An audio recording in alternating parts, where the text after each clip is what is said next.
नमस्कार दोस्तों। एक बार माता लक्ष्मी भगवान विष्णु से मिलने के लिए जाती हैं और कहने लगती है, प्रभु, जब मैं आपसे मिलने के लिए आ रही थी तो मेरी नजर मृत्युलोक पर पड़ी। वहां मैंने देखा कि 3 स्त्रियां जो आपस में सहेली थीं, उनमें से 2 स्त्रियां विधवा होकर के दुखी जीवन जी रही थी, जबकि एक स्त्री सुहागन होकर के अपने पति के साथ सुखी जीवन जी रही थी। प्रभु, यह बात मेरी समझ में नहीं आई, इसलिए मेरे मन में 3 प्रश्न बुझने लगे। अब मैं आपसे यह चाहती हूं कि आप मेरे तीनों प्रश्नों के उत्तर दे करके मुझे संतुष्ट करने की कृपा करें। मित्रों, इस प्रकार माता लक्ष्मी की बात को सुनकर भगवान विष्णु कहते हैं, हे लक्ष्मी, तुम मुझे अपने तीनों कष्ट बताओ। मैं तुम्हें तुम्हारे प्रश्नों के उत्तर देकर के पूरी तरह संतुष्ट करने का प्रयास करूंगा। अब माता लक्ष्मी कहती है, प्रभु, मेरा पहला प्रश्न है, कौन सी स्त्री समय से पहले विधवा हो जाती है? मेरा दूसरा प्रश्न है, कौन सी स्त्री को जीवन में कभी सुख नहीं मिलता? और मेरा तीसरा प्रश्न है, कौन सी चीज ऐसी है जो एक पत्नी अपने पति को मांगने से भी नहीं देती? मित्रों, इस प्रकार माता लक्ष्मी के प्रश्नों को सुनकर के भगवान विष्णु कहने लगे, तुम जिन स्त्रियां की बात कर रही हो, उनमें से 2 स्त्रियां विधवा होकर अपना दुखी जीवन जी रही हैं, और वहीं पर एक स्त्री सुहागन होकर के अपने पति के साथ में अपना सुखी जीवन जी रही है। तुम जानना चाहती हो आखिरकार ऐसा क्यों है, तो मैं तुम्हें एक छोटी सी कहानी सुनाता हूं। इस कहानी को बहुत ही ध्यान से सुनना। आधी अधूरी कहानी सुनने वालों को आधा अधूरा ही ज्ञान प्राप्त होता है, जो जीवन में कभी काम नहीं आता, क्योंकि तुम्हारे तीनों प्रश्नों के उत्तर किसी छोटी सी कहानी में समाये हुए हैं। यदि तुमने ध्यान से सुना तो तुम्हारी तीनों प्रश्नों के उत्तर तो अवश्य मिलेंगे और तुम्हें संतुष्टि प्राप्त होगी। मित्रों, माता लक्ष्मी कहती, प्रभु, मैं आपकी बात से सहमत हूं, आप कहानी शुरू करो। मैं कहानी को पूरी मन से सुनूंगी, और जब तक आप कहानी बोलेंगे तब तक मेरा मन किसी दूसरे स्थान पर नहीं जाएगा। तो मित्रों, कहानी शुरू करने से पहले मेरा आप सभी से अनुरोध है कि आप हमारे चैनल को सब्सक्राइब अवश्य करें और कहानी के अंत तक बने रहें, क्योंकि आज की कहानी आपके लिए बहुत ही महत्वपूर्ण होने वाली है। तो आइए आज कुछ नया सीखते हैं। भगवान विष्णु कहते हैं, हे लक्ष्मी, सबसे पहले मैं तुम्हें उस स्त्री की कहानी सुनाता हूं जो सुहागन बनकर के सुखी जीवन जी रही है। देखो, जिस सुहागन स्त्री की तुम बात कर रही हो, वो स्त्री एक राजा के नौकर की पत्नी है, और जिस नौकर की वो पत्नी है, उस नौकर को अपनी पत्नी पर पूर्ण विश्वास और भरोसा है कि वो पतिव्रता है, जिसकी महिमा वो अपने साथियों में बार बार करता है। अब देखो, एक दिन की बात है, उस राजा के नौकर ने अपनी पत्नी की प्रशंसा इतनी की कि बात धीरे धीरे फैलते हुए राजा के दरबार तक पहुंच गई। फिर तो राजा ने अपने नौकर को बुलाया और उस नौकर से कहा कि तुम हर किसी से कहते हो कि तुम्हारी पत्नी पतिव्रता है। क्या वास्तव में आपकी पत्नी पतिव्रता है? क्या आपको पूर्ण विश्वास है? इस प्रकार राजा की बात सुनकर के नौकर कहने लगा, महाराज, मुझे पूरा विश्वास है और पूरे से भी आगे विश्वास है कि मेरी पत्नी पूरी तरह पतिव्रता है। अब उसी समय पर राजा का महामंत्री कहने लगता है, यदि मैं तेरी पत्नी का पतिव्रता धर्म खंडित कर दूं तो तुझे क्या सजा मिलनी चाहिए?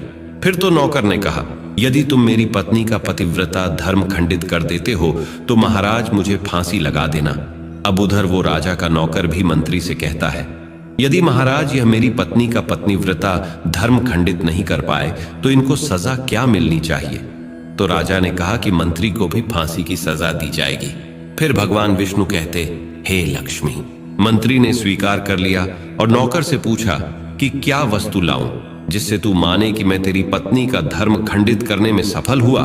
तो नौकर ने कहा, मंत्री, यदि तुम मेरे घर से जाकर के मेरे विवाह के समय पर मुझे एक पटका मिला था और एक कतार मिली थी, वो मेरी पत्नी ने बहुत ही संभाल कर रखी है, जो सुहाग की निशानी मानी जाती है। यदि तू पटका और कटार लाकर मुझे दिखा दे तो मैं मान जाऊंगा कि मेरी पत्नी का धर्म तूने पूरी तरह नष्ट कर दिया है। अब शर्त स्वीकार हो जाने के बाद में वो मंत्री शहर में जाता है और एक दूती से जाकर मिलता है। वो दूती हमेशा एक दूसरे से भिड़ने का काम करती थी, और जो काम कोई नहीं करता था वह काम करने में वो सक्षम थी। फिर इस प्रकार उस मंत्री ने उस दूती को अपने स्वार्थ के लिए बुलाया और दूती से कहा कि देखो, इस नाम का एक व्यक्ति है उससे मेरी शर्त लगी है। और फिर उसने उस शर्त के बारे में उसको सारा कुछ बता दिया। फिर वो उस दूती से कहने लगा, तू कैसे भी करके उस स्त्री से मेरा संपर्क करवा दे। तुझे जितना धन चाहिए मैं उतना धन दूंगा। इस प्रकार मंत्री की बात सुनकर कि दूती कहने लगी, भाई तू उस औरत के बारे में बात मत कर। वो औरत पूरी तरह से पतिव्रता है, तेरी ओर थूकेगी भी नहीं, तेरी शक्ल भी नहीं देखेगी, और उनके परिवार के व्यक्ति खूंखार है। तेरी खाल उतार लेंगे। तो मंत्री कहने लगा, ठीक है, यदि तू मेरा उससे संपर्क नहीं करवा सकती है तो एक काम कर दे, उसके घर जाकर के पटका और कटार चुरा कर ला दे, और उसकी पत्नी के गुप्तांग के पास में यदि कोई चिन्ह हो तो वो चिन्ह भी मुझे देख करके बता दे। फिर मैं तुझे मुंह मांगा इनाम दूंगा। ये बात दूती की समझ में आ गई और उसने कहा, ठीक है, मैं तुम्हारा काम अवश्य करूंगी। नौकर शहर में रहता था। दूती नौकर के घर जाती है, उसकी पत्नी से जाकर बोलती है, हे बेटी, मैं तेरी पति की बुआ हूं, मैं कई बरसों के बाद आई हूं।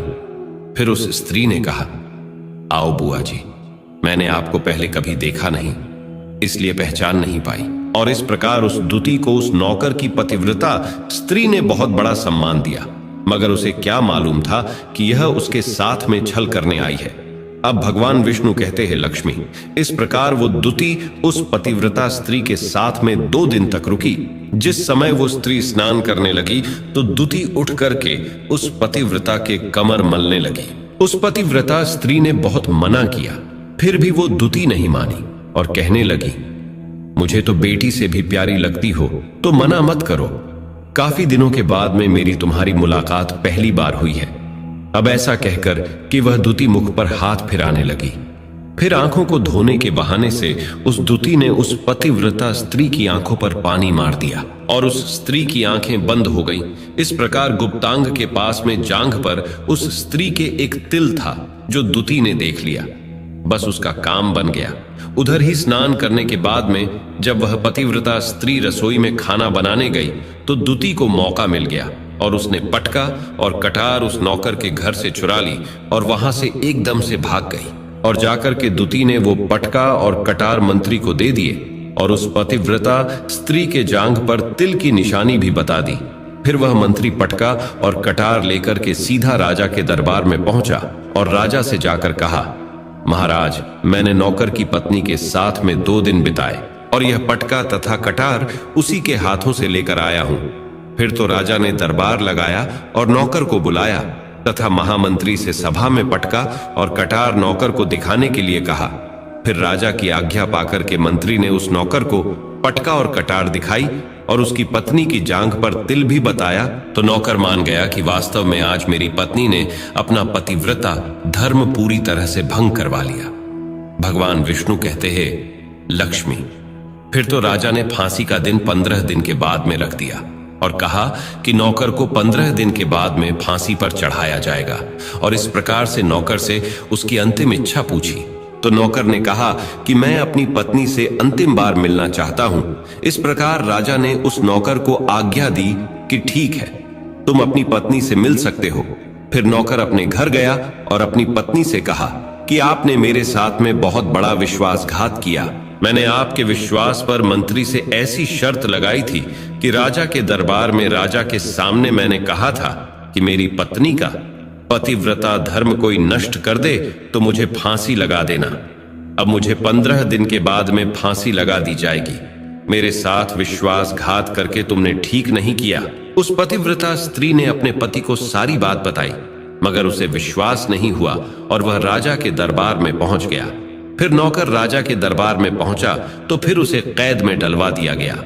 अब उधर नौकर की पतिव्रता धर्म पत्नी ने परमात्मा को याद किया और अपना भेष बदल करके राजा के दरबार में गई और राजा से नाच दिखाने की आज्ञा मांगने लगी, क्योंकि वो स्त्री बहुत ही सुंदर थी और उधर राजा शौकीन होते हैं। इसलिए राजा ने आज्ञा दे दी कि सभी मंत्री संतरी आदि उपस्थित होकर के इस सुंदरी का नाच करवाने की पूरी व्यवस्था करें। भगवान विष्णु कहते हैं, लक्ष्मी, फिर तो सब मंत्री महामंत्री राजा आदि दरबार में उपस्थित हुए और फिर उस नौकर की धर्मपत्नी ने जब नाचना शुरू किया तो राजा को उस स्त्री का नाच बहुत ही सुंदर लगा। और फिर राजा ने कहा, तुम मुझसे क्या मांगना चाहती हो? तुम जो भी मांगोगी मैं तुम्हें वही दूंगा। फिर उस नौकर की पतिव्रता स्त्री ने कहा, महाराज, आपकी सभा में मेरा चोर है जिसने मेरे रुपए लिए थे मगर आज तक वापस नहीं दिए, उसे फांसी की सजा दे दीजिए। अब राजा ने कहा, ठीक है, बताओ मेरे दरबार में तुम्हारा चोर कौन है, उसका नाम क्या है? मैं उसको फांसी की सजा अवश्य दूंगा, भगवान विष्णु कहते। फिर उस नौकर की पतिव्रता स्त्री ने कहा, महाराजा, आपका मंत्री मेरा चोर है, आप इनको फांसी की सजा अवश्य दे। अब उधर जैसे ही मंत्री ने सुना कि ये सुंदरी मुझे अपना चोर बता रही है, तो मंत्री कहने लगा, महाराज, मैं कसम खाकर कहता हूं कि मैंने इसका कभी कुछ नहीं चुराया है, मैंने इसे आज तक कभी देखा ही नहीं है, तो मैं चोरी कैसे कर सकता हूं? मैंने आज तक इसकी शक्ल ही नहीं देखी है। अब भगवान विष्णु कहते हैं, लक्ष्मी, जैसे ही मंत्री ने कहा कि मैंने इस सुंदरी की आज तक शक्ल ही नहीं देखी है, तो वो सुंदरी कहने लगी, महाराज, ये मंत्री मुझे जानता नहीं है, तो आप इससे ये पूछो कि ये पटका और कटार कहां से लाया था। मैं उस नौकर की पत्नी हूं जो आपके यहां पर नौकरी करता है और आप मेरे निर्दोष पति को फांसी चढ़ाने वाले हैं। अब मैं आपको पूरी दस्ता सुनाती हूं। ये जो आपका मंत्री है, इसने मेरे पास में अपनी एक दुती को भेज करके मेरी जांघ के तिल का पता लगाया और उसी ने यह पटका और कटार चुरा कर के इसको लाकर के दी। और आपके मंत्री के द्वारा भेजी गई दुती जब मेरे घर पर आई थी तो उसने मुझसे कहा था कि वो मेरे पति की बुआ है और वह पहली बार आई है, इसीलिए मैं उसको पहचान नहीं सकी।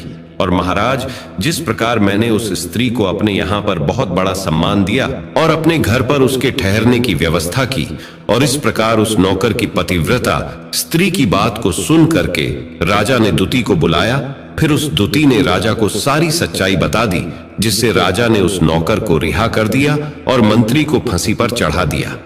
भगवान विष्णु कहते हैं, हे लक्ष्मी, इस प्रकार उस नौकर की पतिव्रता स्त्री ने अंत में राजा से कहा, महाराज, मैं अपने पति से बहुत प्यार करती हूं, मैं एक चरित्रवान स्त्री हूं, कभी भी मैं अपने पति का नाम तक अपने मुंह से नहीं लेती। भगवान विष्णु कहते हैं, लक्ष्मी, मेरी कहानी पूरी होती है, अब तुम अपने तीनों प्रश्नों के उत्तर सुनो। तुम्हारा पहला प्रश्न था, कौन सी स्त्री समय से पहले विधवा हो जाती है? तो जो स्त्रियां अपने पति का नाम लेती हैं वो समय से पहले विधवा हो जाती हैं, क्योंकि पति का नाम लेने से पति की उम्र कम हो जाती है और समय से पहले ही उनके पति की मृत्यु हो जाती है। ऐसे स्त्रियां जो पति का नाम लेती है समय से पहले ही विधवा होकर के एक दुखी जीवन जीती है। बस यही राज की बात है कि तुम जिन 3 सहेलियों की बातें कर रही थी उनमें से 2 विधवा थी और एक ये नौकर की पत्नी थी जो पतिव्रता स्त्री थी। ये पतिव्रता स्त्री कभी भी अपने पति का नाम मुंह से नहीं लेती थी। और उधर वो 2 स्त्रियां जो विधवा होकर जीवन दुखी होकर जी रही है, वो हमेशा अपने पति का नाम लेकर ही बुलाती थी, जिसकी वजह से उनके पति की उम्र कम हुई और फिर वो दोनों स्त्रियां समय से पहले ही विधवा हो गईं और आज वो दुखी जीवन जी रही हैं। इसलिए कभी भी स्त्रियों को अपने पति का नाम अपने मुंह से नहीं लेना चाहिए। अब तुम्हारा दूसरा प्रश्न था, कौन सी स्त्री को जीवन में कभी सुख नहीं मिलता है? तो समझ लो, जो स्त्रियां अपने पति के बिना अनुमति के किसी तीर्थ स्थान या उत्सव में जाती हैं, उनके जीवन में कभी सुख नहीं आता। ऐसी स्त्रियां जीवन पर दुखी रहती हैं और उन्हें पति का कभी प्रेम नहीं मिलता। भगवान विष्णु कहते हैं, लक्ष्मी, तुम्हारा तीसरा प्रश्न था कि ऐसी कौन सी चीज है जो एक पत्नी अपने पति को मांगने से भी नहीं देती? तो समझ लो वह चीज गाली है। एक चरित्रवान स्त्री कभी अपने पति को गाली नहीं दे सकती और जो स्त्री गाली देती है वो स्त्री कभी चरित्रवान नहीं होती और ऐसी स्त्री जीवन भर रोती है, उसके जीवन में कभी सुखी नहीं आती और समय से पहले ही ऐसे स्त्री विधवा हो जाती है। मित्रों, इस प्रकार कहानी सुनने के बाद में माता लक्ष्मी पूरी तरह से अपने तीनों प्रश्नों से संतुष्ट होकर कहती हैं, प्रभु, वास्तव में जो स्त्री चरित्रवान होती है वो कभी दुखी जीवन नहीं जीती है, क्योंकि ऐसे घर में लक्ष्मी का सदा वास होता है और वह घर धन धान्य से हमेशा भरपूर बना रहता है। ऐसी स्त्रियां हमेशा घर को स्वर्ग बना देती हैं। तो दोस्तों, यदि आपको ये वीडियो पसंद आई हो तो प्लीज आप हमारे चैनल को सब्सक्राइब अवश्य करें, वीडियो को लाइक करें और दोस्तों सच्ची श्रद्धा से कमेंट में जरूर लिखें, जय श्री राम, जय हनुमान। साथ ही देवों के देव हर हर महादेव सदैव आप पर अपनी कृपा बनाए रखे।